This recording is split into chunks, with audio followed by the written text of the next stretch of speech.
Khauganglaba sajina khaurangna laije ngaibagum ngaijeri aina nangbu ngaijeri aina nangbu kaya khaurangna ngaijaba kaidau ngai lakani kaya khaurangna ngaijaba kaidau ngai lakani Prabhu Jesu aigi Prabhu Jesu Khauganglaba sajina khaurangna laije ngaibagum ngaijeri aina nangbu ngaijeri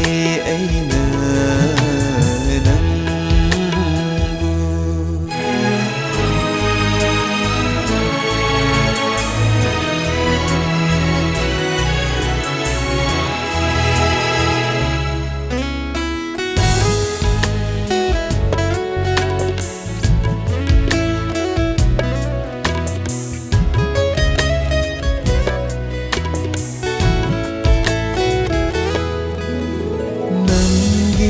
Natu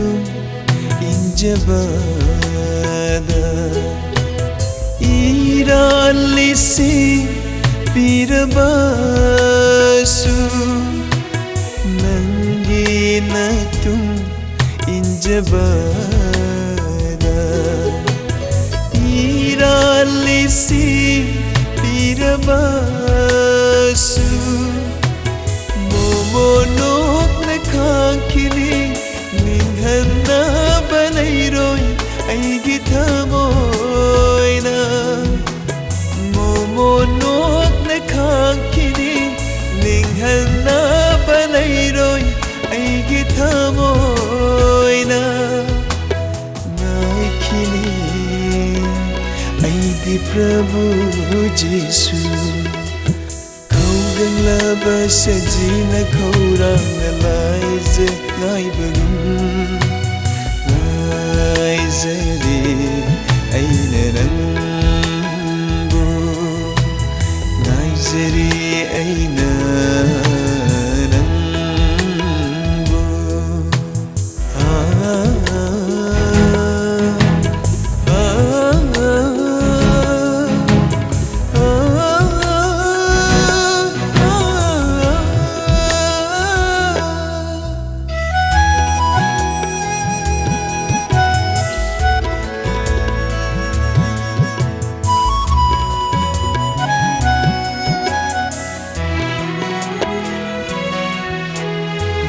Chilakta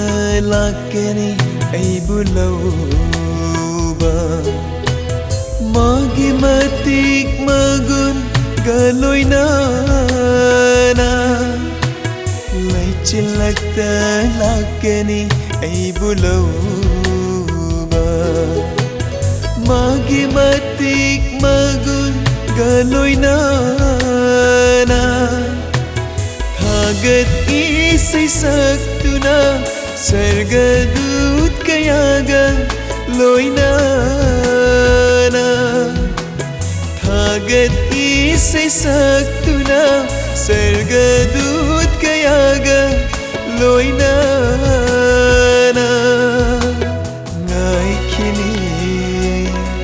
aigi Prabhu Jesu Khauganglaba sajina khaurangna laije ngaibagum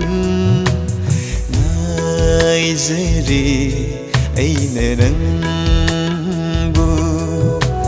ngaijeri aina nangbu kaya khaurangna ngaijaba kaidau ngai lakani Kaya khaurangna ngaijaba kaidau ngai lakani Prabhu Jesu aigi Prabhu Jesu Sejina khawrang laise gaibagum naizari aina nangbu naizari